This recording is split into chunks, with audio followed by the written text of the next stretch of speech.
It's a Wednesday edition of PFT OT, the program that we do after PFT Live goes off the air. Wednesday's PFT Live, a rollicking three-man combination of Chris Simms, me, and Big Cat. So now it calms down a little bit. Chris, and you and I can have a conversation on some of the topics we discussed and maybe some things we didn't get to.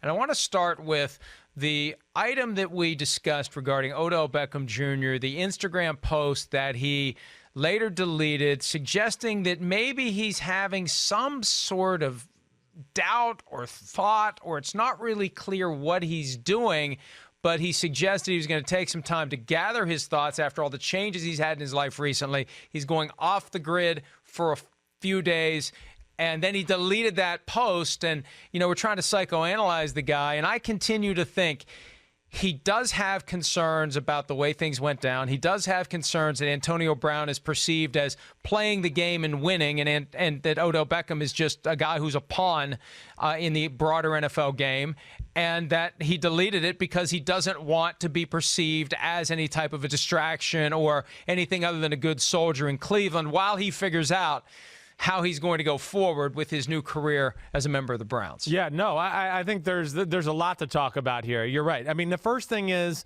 everything we know about Odell Beckham Jr., and I'd like to remind everybody out there listening once again, you can't find a player, maybe other than Eli Manning, okay, but you can't find a player that's played with him or played on the Giants that doesn't love Odell Beckham Jr.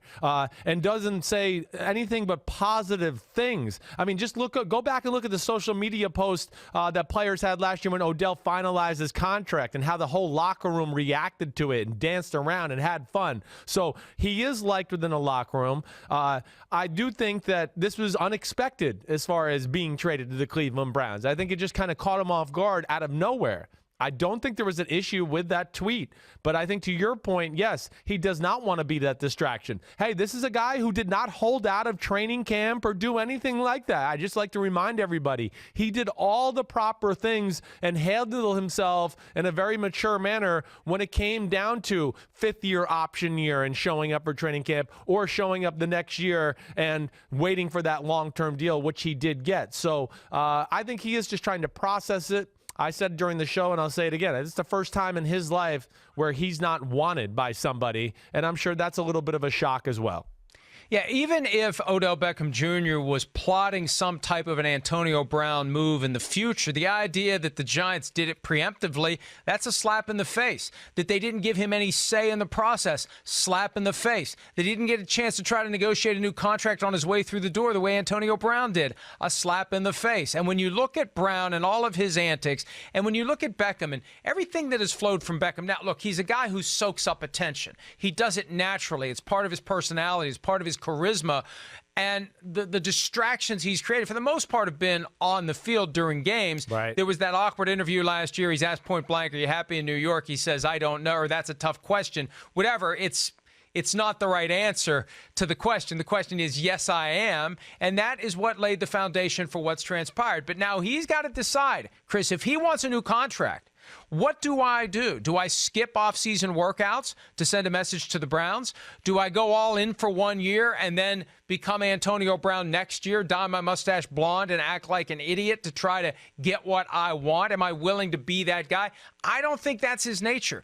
I don't think he wants to be that guy, and that's probably one of the reasons why he may at some level resent how Antonio Brown was able to be a distraction and profit from it. Yeah, no, I think there is something to that. I mean, I think to your point that he had no say in the matter and was caught totally off guard by it was probably the thing that bothered him more than anything. And it sounded like even the phone call that he got from the Giants was very short and to the point, and that was all there was to it. So, yes, again, this is a young man who's learning on the fly here. There is a lot to process, certainly. The one thing I know is he loves to play football. A lot of his issues have been about wanting to be great on the football field or the team not playing well. So then he has little antics on the sidelines, but he's not yelling at one specific player or coach, which Antonio Brown has done many a times in his past. But, you know, the other thing, too, he's within every right to ask for more money, Mike. I mean, I would almost be disappointed if he didn't ask for more money.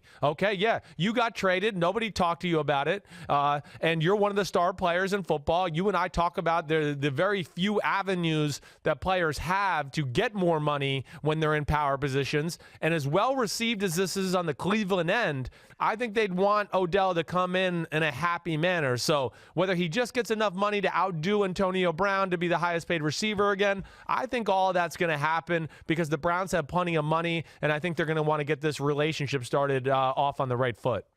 Yeah, but it's for now clearly awkward at some level. When Saquon Barkley, the Giants running back, says at the Penn State Pro Day workout yesterday that he spoke to Beckham right after he was traded, and I don't think he was very happy about it. I mean, there's still this feeling that while Antonio Brown hacked the system, Odell Beckham Jr. is still a cog in the broader machine, and they do whatever they want with the cog in the machine, and they'll pull you out and they'll replace you, and you'll put you in a different machine, and you just work here, and you don't dictate how your life and how your career will unfold. Which and is I think crazy. I mean, it's really crazy because we're giving Antonio Brown's getting props or credit or street cred for actually going AWOL at the end of the season and giving up on his team and doing a whole bunch of plethora of other things too, which is just I find really intriguing and amazing. And again, imagine the reaction if Odell Beckham Jr. was doing the things that Antonio Brown has done late all the time,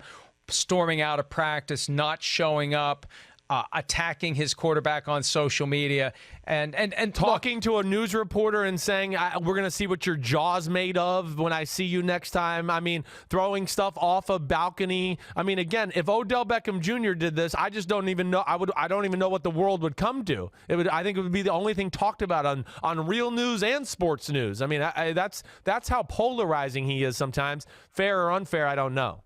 But he was photographed with a cigarette. Oh, no. Have contained something it could have contained something that's legal in most states, and there's far less crimes and deaths due to that substance every year. But alcohol's legal, and people are dying all over the world for that. But nope, that's okay. Hey, just keep drinking. Keep giving me beer commercials. That's great. Yes, go ahead. Bam, bam. #1 contributor to heart disease. You go through it. Alcohol is bad for you, but yet the other one that doesn't have nearly as bad effects, ooh, man, that's bad. You're a bad guy. Whoa, gosh. Sorry, I had to get that off. There goes our shot at a Bud Light sponsorship for PFTOT. But when the cannabis crowd starts buying up advertising, we will be at the front of the line. You know it. Chris will get his compensation in the form of actual product. Bam. All right.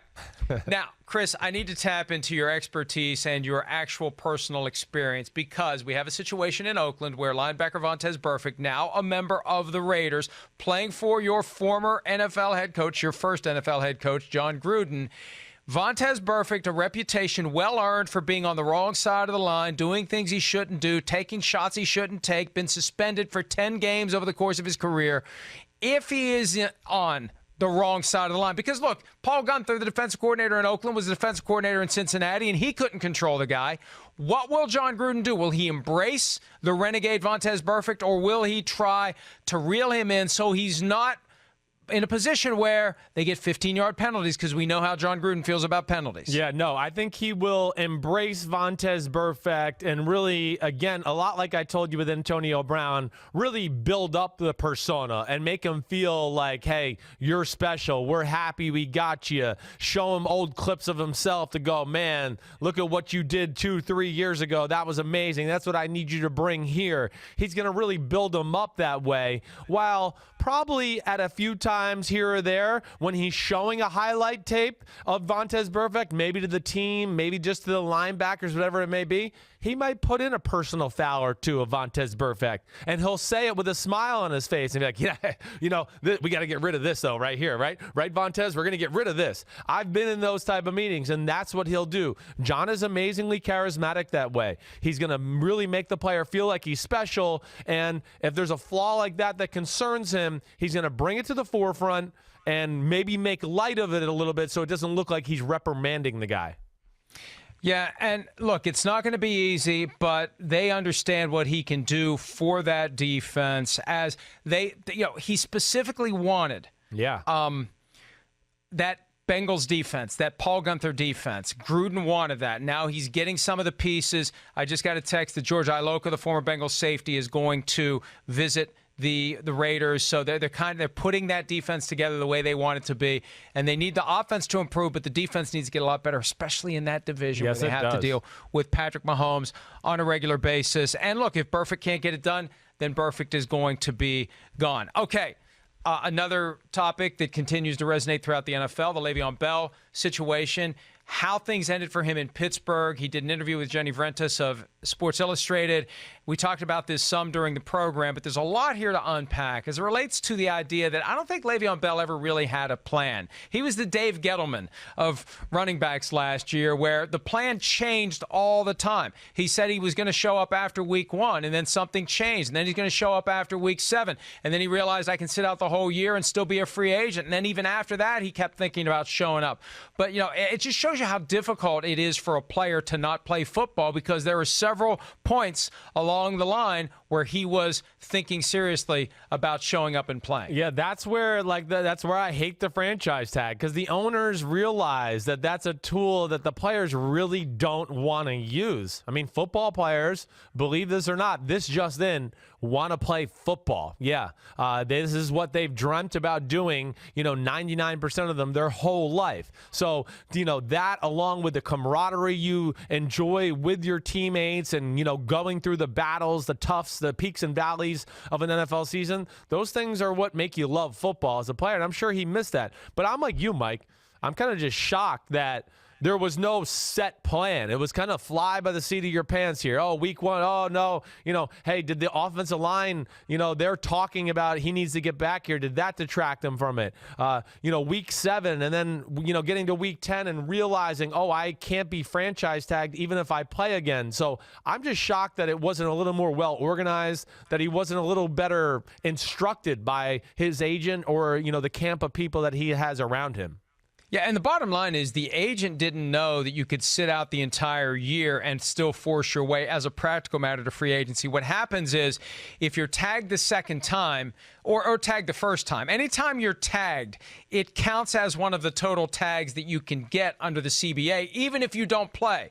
So if you tag a guy once and he doesn't show up at all that year, you tag him the next year, that's tag number 2. You tag him the next year, even if he doesn't show up, you're up to tag number 3. And for a non-quarterback, tag number 3 means quarterback money. That's why the Steelers didn't tag him. So now we know, and this is very valuable for DeMarcus Lawrence, the Cowboys defensive end, who's in tag number 2 year. Right. If he doesn't show up at all this year, it's quarterback tender next year to keep him around in Dallas. And that's something that Bell told ESPN.com he saw on social media, and he ran it by his agent, and then it turned out to be accurate. And he was very charitable in his comments. The bottom line is his agent didn't know. Yeah. And a lot of people didn't know. No. And it turned out that was the case. So it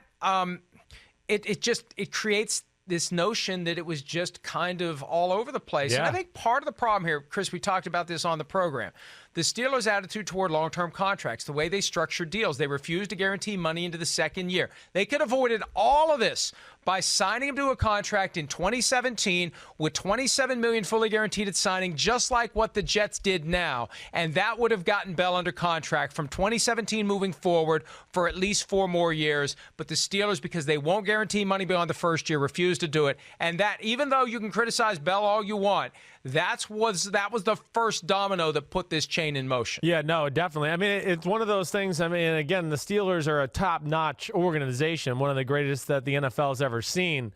I do wonder. I mean, really, they were spurned twice by that same thing this year. I mean, even Antonio Brown, the fact that there was no more guaranteed money left to be paid on that contract kind of took away some of their leverage as far as what they could do with Antonio Brown, and certainly the Le'Veon Bell situation. Yeah, I mean, I guess it's just amazing. And Le'Veon Bell, again, a lot of people give him crap and go, oh, well, he left $14 million on the table, and nobody's that impressed with the contract he got. At the end of the day, he played it safe, and he capitalized. He still came out on top. Yeah, I know he missed out on a lot of money, and we missed out on some great Le'Veon Bell moments as fans, but he, like you and I just constantly say out loud, players got to use the power and the tools that are given to them. He did that, and he made a smart move, and he was rewarded for it.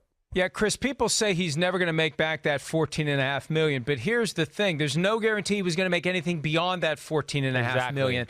And he made $27 million fully guaranteed, which, when you look at your total earnings, that's cash in hand. That's money in the bank. You're making that money. And, does the fact that he sat out for a year, does that extend his career by a year? Maybe it does, maybe it doesn't. Maybe you shift his entire career by a year and his earning potential is still there. We don't know that. But that's managing the unknown. And he decided $14.5 million wasn't worth the risk of not getting the contract that he got this year. So he decided to go with nothing. He got the contract he got this year. It's the contract the Steelers should have given him 2 years ago. And I think until the Steelers realize their role in these relationships will not improve. Quote from Le'Veon Bell in the interview with Jenny Vrentas: "They don't treat you like you're human." And look, people may say, what are you talking about? Well, they treat you like you're a robot. And a lot of teams do that, but the Steelers seem to do it more than others. Yeah, no, and this is, again, the continuing education of the NFL football player who understands the business aspect of it. And, I think a lot of guys in the NFL, yeah, they don't want to be treated like a piece of meat. That's really all what it is. And that's sometimes what you do feel like in the NFL. You feel like you're just like a New York strip steak, on the counter at the supermarket. And they're like, oh, yeah, okay, we're going to sell you out this door for this and, evaluate you and look what you look like when you're naked and everything like that. And it can be frustrating as a player when there is no human element, no communication, or not feeling like a team really cares about your own personal self. And we are big proponents of players becoming aware of how the business works and the tools that are available to counter the leverage, the money, the power that the owners have. With all that said, though, every player should have an agent representing him. Don't try to do it alone. Now, you got to have a good agent, not a bad agent, but there's a lot to navigate, and this is proof positive. There's a lot to navigate, but also this conversation we're having, and I don't want to throw stones at Adisa Bakari here, but he didn't know about that rule. And that contributed to Le'Veon Bell sitting out the full year. That maybe I don't know, maybe he would have had more resolve and would have sat out the full year from the beginning. Maybe the Steelers would have realized he was committed to sitting out the full year. Maybe they would have tried to trade him before the deadline. And this is a situation where not having a predictable approach makes it harder to really get a good outcome, because the Steelers didn't know what he was doing, because he didn't know what he was doing. Yeah. And more players need to know exactly what they are doing. Here's what we're doing now. We're going to end this. Chris, thank you for the commitment to the PFT OT product. You know it. In return for your efforts, tomorrow, sources close to me tell me, I will be doing the Chris Simms Unbuttoned podcast with you. Are we doing it on that couch? Are we hanging out on that? Yeah. We're doing it in that spot. You're coming to my territory. I'm running that show, so you're going to have to just sit back and let me drive the mothership, okay? Do they serve alcohol at the NBC Sports Group commissary? No, we don't. No, we're all professional over here. We got to be on our A game and ready to go, okay? All right. Well, we'll have some fun tomorrow, Chris. Thanks, as always. Chris Simms Unbuttoned later today. Quinnen Williams is his guest. Check that out. Check us out tomorrow for PFT Live. We'll be together for that in the NBC Sports Group studios, and then we'll do Chris Simms Unbuttoned in the afternoon. Everybody have a great day. We'll see you tomorrow. Hi, I'm Mike Tirico, and thanks for watching. Make sure to hit subscribe for the latest news and highlights from NBC Sports.